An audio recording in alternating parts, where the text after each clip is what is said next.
লক্ষ্মী সরস্বতী কি, বাংলাদেশ পূজা উদযাপন পরিষদ কি। আমাদের ঘট বিসর্জনের যে প্রচলন আছে, রিচুয়ালিটি আছে, আমরা শুরু করতে যাচ্ছি এখনই। আমাদের প্রেসিডেন্ট প্রথম ঘট নিয়েছে, এরপরে আসবে আমাদের সেক্রেটারি বাবু কমলেশ বাচার, এরপরে আসছে আমাদের এই খোলা কমিউনিটি সেন্টার যে মন্দির রূপ দিয়েছে সেই কিষান দাস, এরপরে আসছে আমাদের কৃষ্ণ রায়,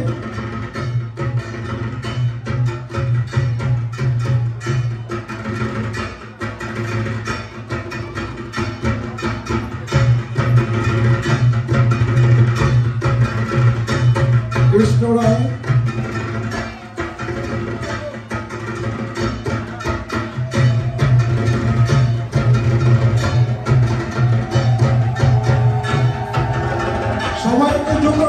সবাই সবাই যারা যারা জোগাড় কার্ড দিতে পারেন সবাই একটু জোগাড় দেয় প্লিজ। এটা একটা সুন্দর ভিডিও হতে পারে।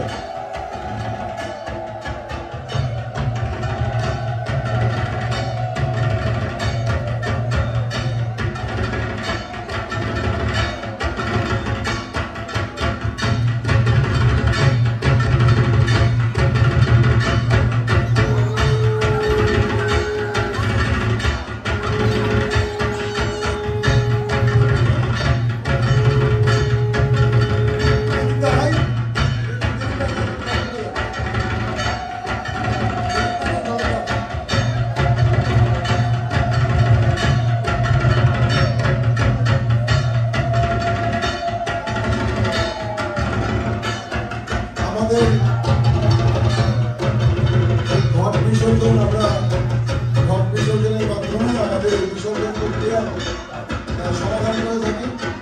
এই প্রবাসের মধ্যে আমরা প্রতিমা বিসর্জন দিতে পারি না, প্রতিমা বিসর্জন দেওয়ার সিস্টেমটা এখানে নেই এবং এটা অনেক কষ্টই হয়ে যায় আমাদের জন্য।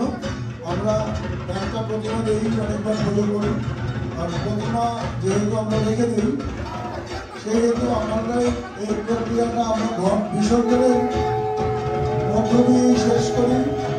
আমাদের এই ঘট বিসর্জন প্রক্রিয়া শুরু হয়েছে, আপনারা দেখতে পাচ্ছেন। আপনারা যার যার জায়গায় দাঁড়িয়েই আপনারা ভিডিও করবেন, কেউ ভিতরের জায়গাটাতে আসবেন না, এই ভিতরের জায়গাটাতে আসবেন না, আর লাইনটা একটু বড় করে ঘুরবেন, যেহেতু লাইন বড় হয়ে গেছে একটু বড় করে ঘুরে তুলবেন। আমাদের এই ঘট বিসর্জন প্রক্রিয়ায় যা হলো আমাদের তাপসী দেবতী নেতৃত্ব দিচ্ছেন এবং ঘটাদি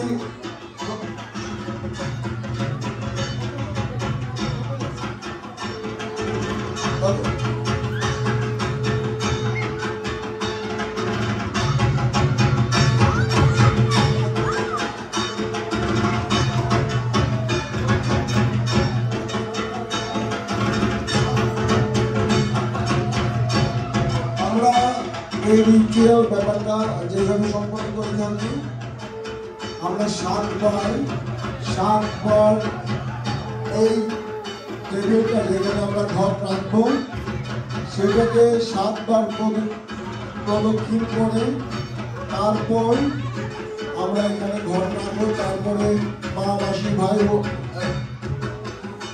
বোন বৌদিরা আপনারা আসবেন এবং চেষ্টা করবেন যে আমরা যেন যত বেশি সুশৃঙ্খলভাবে কাজটা করতে পারবো, তত তাড়াতাড়ি করতে পারবো। তো সেইটা আশা করছি আপনারা আমাদের সহযোগিতা করবেন। আমাদের ঝলক কলা বউ নিয়ে এসছে ভাগ্যবান মানুষের, আপনারা জানেন কলা বউ আমাদের এই দুর্গাপূজায় তার ভূমিকা। মা দুর্গার 9টি রূপের সম্মিলিত রূপ হচ্ছে এই কলাবউ। সেই কলাবউ নিয়ে যে ঝলক আসছে এবং তার সামনে মা দুর্গা, লক্ষ্মী, সরস্বতী, কার্তিক, গণেশ সবার ঘট নিয়ে আমাদের প্রেসিডেন্ট পলাশ, আমাদের কমলেশ, আমাদের কিশোর, আমাদের কৃষ্ণ রায় এবং আমাদের বিষ্ণু পরিক্রমা করছে। আমরা এই পরিক্রমা 7 বার করবো। আমার মনে হয় আপনারা বেশি ক্লোজ হয়ে গেছেন, আপনারা আর তো গেম দেন না। যাও বলি